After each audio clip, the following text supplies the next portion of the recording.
E aí, pessoal, aqui é o professor Anderson mais uma vez. Nós vamos dar continuidade sobre a equação de segundo grau. Então, essa semana, nós vamos só trabalhar novamente a equação de segundo grau para a gente poder sanar todas as dúvidas. Então, vamos fazer aqui uma rápida revisão do que a gente falou sobre a equação de segundo grau. Para ter soluções, a gente tem três tipos de equações, né? Na verdade, duas vão ser incompletas e uma completa. Então, a gente tem aqui, ó, quando a gente tem ax ao quadrado mais bx mais c igual a zero, quando o coeficiente de x é x ao quadrado, o coeficiente de x e o termo independente são diferentes de zero, e claro, o x, o maior expoente vai ser o quadrado, nós temos uma equação de segundo grau completa. Tá? Agora, se faltar qualquer coeficiente ou até mesmo termo independente, por exemplo, ax ao quadrado mais c, está faltando o coeficiente b. Se falta o b, é uma equação incompleta. E aqui, quando falta o termo independente c, nós temos também uma equação incompleta onde falta o c. Cada uma delas tem a sua particularidade em relação à resolução. A resolução de quando falta o b, nós sempre vamos achar aqui duas equações, duas resoluções simétricas. Então, se houver, tá? Pode ser que não haja, mas se houver solução, essas duas soluções sempre serão simétricas. Quando falta o b, se houver solução, sempre serão simétricas. Quando falta o c, se houver solução, nós vamos achar sempre um zero e uma outra solução do que é a equação resolvida do primeiro grau, que vai gerar quando a gente põe o x em evidência. Bem, para a gente completar isso, para a gente resumir e terminar essa história toda, vamos resolver aqui dois probleminhas. Um deles, tá, pede para a gente encontrar as raízes dessa equação, 2x ao quadrado menos 7x igual a zero. É uma equação incompleta, da onde falta o c. Então, a gente vai aqui pegar e botar o x em evidência, porque é o termo comum, tá, dentro dessa equação. Então, quando a gente põe o x, né, em evidência, nós vamos gerar ali uma multiplicação onde x vezes 2x menos 7 vai ser igual a zero. Então, para que isso seja zero e haja essa multiplicação, né, já que a gente tem essa multiplicação, ou o x vai ser zero, ou 2x menos 7 tem que ser igual a zero.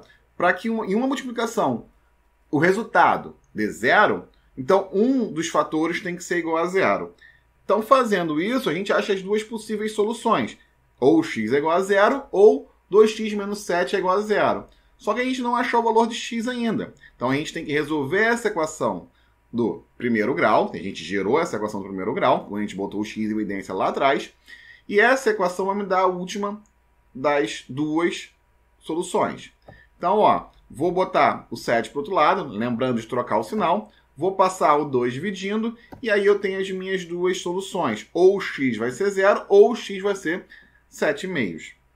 Então, faltou o c, eu vou botar o x em evidência e vou resolver. Ou o x é igual a zero, ou eu tenho ali que resolver aquela equação do segundo grau, do primeiro grau, e eu vou gerar outra solução. Pode ser que em alguma equação não haja solução, mas geralmente, quando há solução, né, quando falta o c é um pouco mais difícil de não ter solução, tá?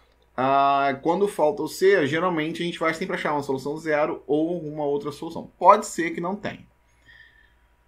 Nessa outra aqui, pede para a gente achar as raízes também, tá? Agora de uma outra equação da qual falta o b. O termo independente, ele está ali, tá? O que não tem é o coeficiente de x.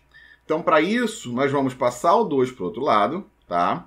Quando a gente passa o 2 para o outro lado, a gente tem que primeiro fazer a divisão. A ordem de resolução, a gente tem a potenciação, radiciação. Depois vem multiplicação e divisão, e soma e subtração. Quando a gente tem uma equação, a gente resolve nessa ordem. Só que quando a gente está resolvendo uma equação do segundo grau, a gente está meio que fazendo o inverso. Para este caso, nós estamos fazendo o inverso.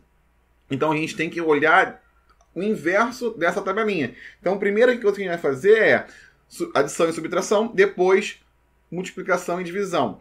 Neste caso em específico, tá? E aí, depois, a gente vai fazer a radiciação.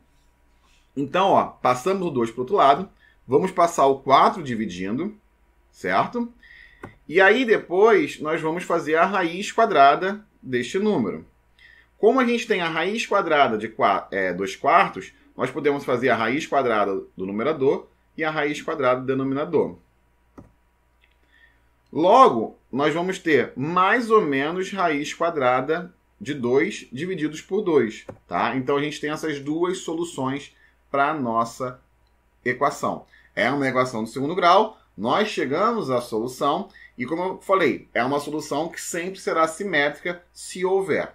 Nesse tipo de equação onde falta um b, é mais comum que haja equações do qual a gente não consiga encontrar a solução.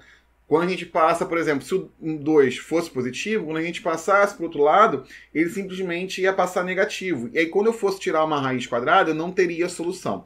Para esse caso aqui, a gente encontrou duas soluções, são simétricas. Agora, poderia ser que, em outros casos, nós não encontrássemos esse tipo de solução por conta justamente disso. Por conta de passar o termo independente para o outro lado e ele ser negativo. E na hora que a gente for tirar a raiz, né, desse número, esse número vai estar um número negativo, eu não consigo tirar a raiz quadrada de um número negativo. Certo? Então, gente, é só uma revisão rápida.